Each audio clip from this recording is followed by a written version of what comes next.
Hey there, Sharon Horne-Ellstrom here. Welcome to What You Up To Now, day 2530. Today we're talking about this year's new annual challenge, the Be a Better You annual challenge.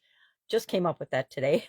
I like, as I was watching my granddaughter and hanging out with her this morning, I'm like, all right, what's this year's annual challenge going to be? I've been sick for the last week, so it's been hard for my head to be clear enough to think about what I wanted it to be. And so I like every year, bounced around a bunch of ideas. I thought about doing a self care year, which we always need to take a break and do one thing every day to take care of ourselves, to take better care of ourselves.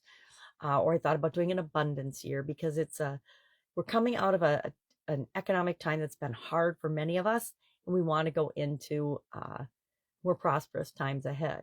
And then I rejected those ideas because I'm like, those are based on other people's ideas and other people's platforms and other people's work. And I don't want to do that. I want to create my own because I have my own way of perceiving and looking at the world and seeing things and structuring things that works for me. And that's what I teach other people. So why would I not share that in my annual challenge?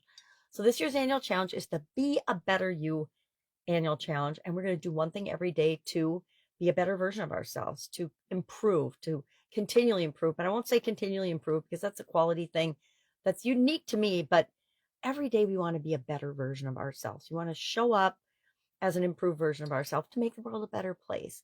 And so we'll talk about that every day this year. I'll structure it probably along the 9 life framework areas that I have the last couple of years, because I think it's a really powerful way to make sure that we consider all of the areas and aspects of ourselves and what's important. For Supersize Your Business, I don't know what I've got planned for this year. It's going to be something different. I want to do a rebrand. I want to do some other things that I've been talking about doing and thinking about doing for a couple of years now. And I just have had so many other things going on. It hasn't been a priority. And this will be the year that I need to prioritize more what it is that I'm doing and how I'm showing up in the world.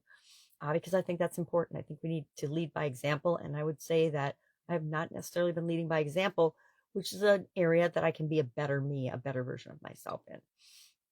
Thus, the annual challenge.